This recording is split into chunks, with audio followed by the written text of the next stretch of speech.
Romance of Sui in Tang Dynasties Chapter 5. Okay, so let's set the scene. We have Tang Yuan, who, later founds the Tang Dynasty, traveling near the capital. Right. And bam, attackers jump out. But Li Yuan's first thought is, oh, these are just common bandits. He figures, put up a fight, they'll scatter. And that was a critical, almost fatal mistake. Because the source makes it absolutely clear these were not your average robbers. No, this was a hit, a political assassination attempt. They're explicitly called East Palace Guards, the guards. Not bandits. That's a huge difference. Huge. These weren't desperate thugs. They were elite, hand-picked soldiers, described as skilled, brave professionals. Okay, so if they're guards, that implies state backing, or at least factional backing. Who sent them, and why target Li Yuan? Well, this gets right to the heart of the political tension. Li Yuan was becoming a threat to the powers that be. The source says they were sent by Yuan Shu, a big official linked to the East Palace, think Crown Prince territory, established rivals. So the East Palace saw Li Yuan as a problem, a political obstacle. Exactly. The feud mentioned is likely just the excuse. They needed him gone. And not just him. His whole family. His entire family. The order was ruthless.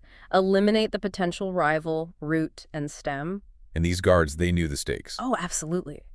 They were told not to come back unless the job was done. Failure meant their own lives. So they weren't going to give up easily. No way. Which explains why the fight was so brutal. It lasted, what, one shichin? A full 2 hours.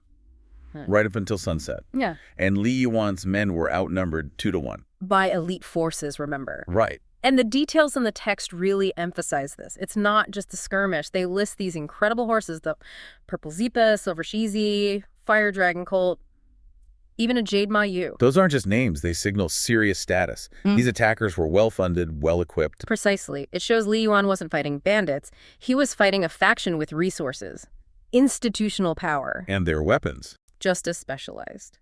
Pine green blades, Sangmen swords, fire-tip spears, even a flowing gold rake, and those big, ornate battle axes, the Zhe. Wow. So every detail points to a professional, deadly operation. Exactly. Professional, relentless violence. And after 2 hours of this, Yeah.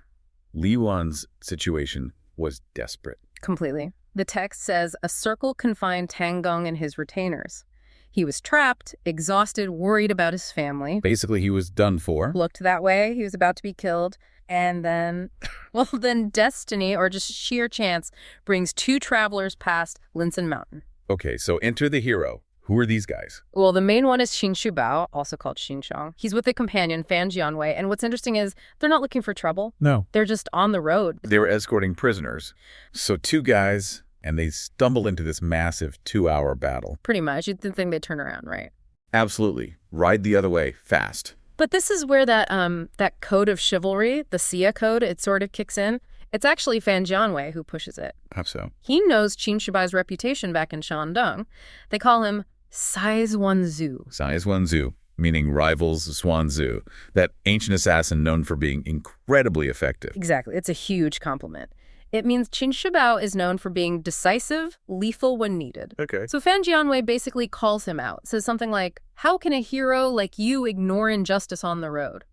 Puts him on the spot, morally. And Qin Shubao, what's his reaction? Does he jump right in? Well, yes and no. What's really telling is his first priority. He agrees to help, but he makes Fan Jianwei take charge of the military prisoners they were escorting first. And Qin Shubao insists on fulfilling that responsibility before charging off to be a hero. Huh. So duty first, then glory. It speaks volumes about his character, doesn't it? True chivalry isn't just about fighting, it's principled. He has this internal compass, a sense of order. Okay, so once the prisoners are secured, then he goes. Then he goes. And the description is amazing. He tightens his belt, getting ready, grabs his heavy golden maces, mounts his yellow-spotted horse, the Huangbiao Ma. Golden maces, those sound heavy. Very. We're talking serious impact weapons. And he charges down the mountain. Must have made quite an entrance. Apparently. The text says his shout was like spring thunder or lightning from his tongue. Just this incredible sound. Did the guards react immediately? At first, no. They were exhausted, focused on finishing Li Yuan. They probably just saw one guy. Big mistake. Why? Because he was fresh. Fresh, angry, mounted, and wielding those incredibly heavy maces. Think about the physics. These guys have been hacking away for 2 hours. Right. And suddenly this force of nature hits them. The first 2 guards he meets struck down instantly. Instantly. Wow. One guy. One guy, changing the entire dynamic. Suddenly, he's not just a problem, he's the problem. The momentum shift must have been terrifying for them. So that arrival completely turns the tables. Absolutely. Shockingly fast. Huh. The guards realize Li Yuan isn't the main threat anymore. This new guy is. They switch focus to Qin Shubao? They try, but it's too late. His force, his sheer momentum. The sources he scattered them like leaves swept by the wind just overwhelmed them. And there's that description of his fighting style. Yeah, it's quite poetic. Single rays like a line of white egrets, dual presentation like 2 streams of flying water. It suggests this fluid power, even with heavy weapons, skill and speed. So the attackers are routed. What happens next? Does Li Yuan catch anyone? He does. They capture one of the guards during the chaos, and Li Yuan, probably running on adrenaline, orders him executed immediately. Understandable, maybe. But the guard yells out the truth. We're not bandits. We're East Palace guards. Lord Yuan sent us. The confirmation? That must have stopped Li Yuan cold. You'd think so. He realizes he just survived a high-level political assassination plot, not some random robbery. Changes things. Yeah. How does he react to the guard then? He shows mercy, actually. Spares the man's life, calls him a poor civilian, basically someone forced into it by powerful people. Interesting. So, having survived, his first thought is gratitude towards his rescuer. Exactly. He wants to thank this hero who literally saved his life and his family.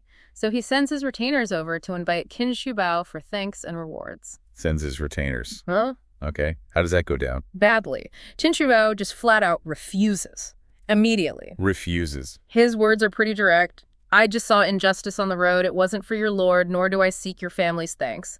And he turns his horse to leave. Wow. Right? He's making a statement. He didn't do it for Li Yuan or for patronage or money. He did it because it was the right thing to do, period. That's powerful. How does Li Yuan take the rejection? He gets it instantly, realizes his mistake. I should have gone myself, he thinks. How could I send a servant to thank him? It was an unintended insult. So what does he do? He jumps on his own horse and chases after Qin Shubao. For more than 10 li, the text says. That's several miles. He chases him for miles just to say thank you properly? Seems so. And it's only because of this persistent chase that Qin Shubao finally stops. To accept the thanks? Not really. More to just end the chase. He gives his name. My surname is Qin. My given name is Qiong. Maybe figuring Fan Jianwei would tell him later anyway. Just the name. Just the name. And then, poof, he's gone. Speeds off like an arrow, the source says. Doesn't wait around. Incredible. No reward, no position, just gone. Mm-hmm. That final quote really sums it up, doesn't it? Living life with chivalry, helping others without seeking fame. That's the essence of his character in this story. Tang Gong owes this guy his life. He absolutely does. And this is where that whole idea of debt and destiny kicks in, but it immediately goes a bit sideways. How so? Well, Tang Gong is desperate, to find out who this savior is. But it's noisy horses, bells clanging, the aftermath of the fight. Right, chaos. He only really catches one syllable, clearly. Just Qiong. Just Qiong. And then, crucially, he sees the fighter make some kind of quick hand gesture as he's riding away. Okay. Tang Gong looks at that gesture and interprets it as the sign for the number 5. Ah, so he puts it together. He does. In his mind, the name must be Chongwu. Chong for the sound, Wu for the number 5. And he swears right then and there he'll remember Kongwu forever as his great benefactor. But it's based on a misheard sound and a maybe misunderstood gesture. Entirely. It's kind of tragically funny, isn't it? This huge sense of obligation, this lifelong debt he feels, it's built on a complete misunderstanding. He doesn't even know the real name. That's... wow. Okay, that misstep sets up what comes next, doesn't it? The really horrifying part. It really does. Because Tang Gong, he's still totally wired, Adrenaline pumping, paranoid. He's resting his horse just moments later. Still on edge. Absolutely. And he spots dust kicking up down the road, far off. Oh, no. And his first thought, instant thought, is it's them. The rest of the bandits, the Yudang, they've circled back to finish the job. He doesn't wait, doesn't check. Nope. His mind just snaps. That fear takes over. Yeah. Grabs his carved bow, aims, lets an arrow fly. It hits the rider. Kills him instantly. Oh, Tonka. And then the dust settles. And it's devastatingly clear. This wasn't a bandit. It was an innocent person. Totally innocent. Mm-hmm. The victim's servants run up and they show Tang Gong the arrow. It's stuck right in the man's throat. And it has his mark on it? It has his mark, Tang Gong's own arrow. He has to admit it right away, this was in Wushang, an accidental killing, driven purely by his own terror. Terror of an enemy that wasn't even there, potentially. Get to that irony in a second, but yeah. And who was the victim? Not some political agent, not a bandit. Who was it? Just a merchant. A wealthy merchant named Shan Dao, courtesy named Yongzhong. He was coming back from Tang trading silk. Just a businessman. In the wrong place at the absolutely wrong time. Killed by a high official's paranoia. Exactly. A completely random, tragic intersection. So this powerful guy, Yuan, kills an innocent civilian. How does he even deal with that? I mean, the immediate aftermath, is there any justice? Well, justice isn't quite the word the source uses. It shows more the cold mechanics of power at work. Okay, what happens? Tang Gong immediately offers money. 50 taels of silver for the burial. 50 taels. Is that a lot? Sounds like hush money. It's a significant sum, yeah. Yeah. But you're right to sense that. And crucially, it's not just the money. He also promises to send an official representative to the victim's hometown, Luzhu. To do what? To formally mourn with the victim's brother, Shan Tom. So he's turning this, accidental killing into a sort of politically managed incident. Smoothing it over with official protocol. Precisely. And the servants, they accept. They just accept after their master was killed. They do. And the source gives a very specific reason why. It quotes this old proverb. The poor do not fight the rich, and the rich do not fight officials. Zhongbo yu fudu, fubu yu guandu. Wow. So his rank is his shield instantly. Completely. That proverb basically explains the whole transaction. It's not about justice, it's about status. His official position just shuts down any real challenge. That's quite a statement on power. The proverb isn't just history, it's like the legal loophole here. It functions exactly that way in the narrative. So the immediate crisis is handled, the money's offered, the promise is made. But Tang Gong, he's not okay. No, I wouldn't think so. He just killed an innocent man. Right. He's hit by this wave of guilt. The source uses the term sinhui yilan-like, discouraged, just overcome with regret. So much so that he can't just keep going. He was trying to get out of the past, Chugran, but he's delayed. He needs to stop. He needs sanctuary. And he's got his whole family with him, right? This large group. Exactly. It's not just him. So he looks for refuge nearby, finds a place called Yangfu Temple, about 60, maybe 20 miles or so from the capital, Chang'an. Yangfu Temple, okay. And the abbot there, Wukong, receives him with huge ceremony, bells ringing, monks mobilized. This is a big deal. A powerful official arriving. The source describes the temple, right? Gives a sense of the place. It does, yeah. Paints a picture of grandeur, solid foundations, intricate carvings, sunflowers, pomegranates, mentions the statues of the four heavenly kings, the three great sages. It's meant to feel like this imposing, peaceful place. A place of sanctuary. But is Tang Gong feeling peaceful? Not at all. He's a wreck, a bundle of nerves. Still paranoid. Totally. He immediately sets up his own guards around their quarters. He locks the middle door. The source even shows him trying to read later, but he keeps his sword right next to him. Who does he think is coming? Still the bandits? Or his political enemies? Both, probably. He's convinced someone is still after him. Maybe those bandits, the Yudang, or maybe agents sent by his rivals back in the capital, like the Crown Prince or Yuan. He thinks they're lurking just outside the temple walls. Okay, so he's inside this grand, supposedly safe temple, but he's basically besieged by his own fear. Exactly. And this is where the author hits us with the biggest irony of this whole section. This is the real aha moment. What is it? While Tang Gong is locked down, terrified, sword in hand, the source tells us what his actual enemies are doing. Okay. Yuan and the Crown Prince. They dropped the chase ages ago. What? They gave up? Completely. They'd already washed off their disguises, gone back to the capital. They were apparently too busy bragging about how they'd roughed him up and embarrassed him earlier. So they weren't pursuing him at all anymore? Not at all. Mission accomplished, as far as they were concerned. They'd moved on. Wow. So Tang Gong is hiding, terrified, having just killed an innocent man because he thought those guys were coming back, and they were already celebrating back home. Precisely. The coast was totally clear. He's described in the text as a Jingshan Zinyao. Which means? A bird startled by the mere twang of a bowstring. Yeah. He's reacting to a threat that literally doesn't exist anymore.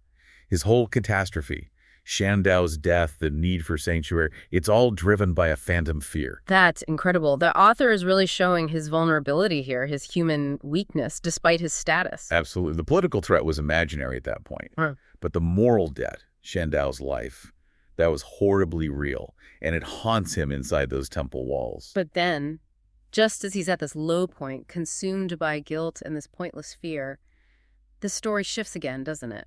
It pivots dramatically from human failure to something else, something cosmic. Destiny arrives. You could say that. It's around the second watch. Ergang Shihu. So deep night after midnight. Oh. Suddenly, this strange, profound fragrance and Yixiang starts to fill the room where Tang is. It gets stronger and stronger. A scent. Where is it coming from? That's the mystery. Tang checks the temple's incense burner. It's cold, empty. So he goes outside to see what's going on. And what does he see? He steps out into the temple courtyard and looks up. And the sky is just alive with celestial signs. Like what? The text calls it Jingying Qingyun, auspicious stars and clouds, swirling lights, radiance, auspicious mists. It's a major portent. And the monks see this too. How do they interpret it? Oh, yeah. They immediately know what this means. This is the purple star Ziwei Fan descending to Earth. A purple star. That's the sign of Emperor. It signals the birth of someone destined for the throne, a monumental event. Okay, wow. So an imperial birth is being announced in the heavens, right above this temple where Tang is hiding out in fear and guilt. And at that exact moment, the timing is cosmically precise. His guards rush in. With news. With news. His wife, who is traveling with him, has just given birth. Yeah. Their second son. The second son, born right then. Right then. The source even gives the exact date and time. Rangsu, first year, 8th month, 16th day, at the Zixi hour midnight. And it connects it back, saying the birth was likely hastened by all the stress of the journey, the flight, the bandit attack. So the future emperor, we know who this son becomes, is born in this temporary refuge, overshadowed by his father's recent accidental killing and ongoing paranoia.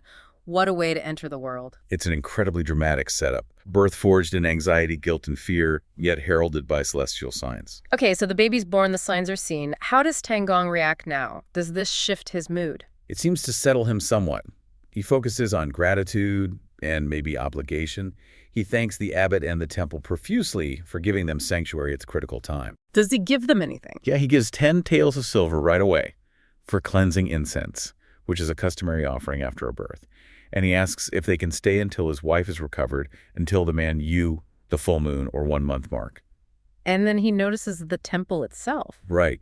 He looks around, and despite that initial impression of grandeur, he sees it's actually pretty run down, dilapidated in places. And being a powerful man, he decides he wants to be a patron, a great patron, a dashizu. He asks the abbot, what would it cost to do some major repairs? And the abbot tells him. The abbot says, well, major work rebuilding parts, regilding the statues that would cost around 10,000 liang, 10,000 taels of silver. Whoa. That's a massive sum, way more than the 50 he gave for Shandao. Orders of magnitude more. It's a fortune. And Tang. What does he do? She doesn't blink. He immediately pledges the full amount, writes it down in the temple ledger. 10,000 taels to rebuild Yangfu Temple and fix up the golden figures. Just like that. A huge vow. Is it purely gratitude? Or is he trying to, balance the scales, pay off the guilt from killing Shandao with this grand spiritual gesture? That's the question the text leaves hanging, isn't it? Yeah. The motivation is ambiguous. Maybe both.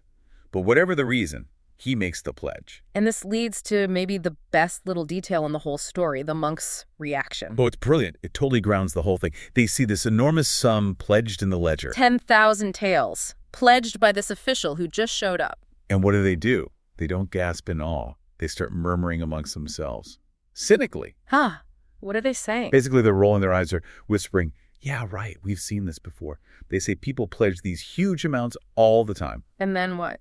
And then they rarely pay up. They complain that these big talking patrons promise thousands, tens of thousands, but then they either disappear or, worse, they don't pay, but still expect special treatment and favors. Making the whole eventual project even more annoying and complicated. Exactly. So the same monks who just saw the purple star descend, announcing an emperor's birth, immediately pivot back to worrying about, essentially, debt collection and project management headaches.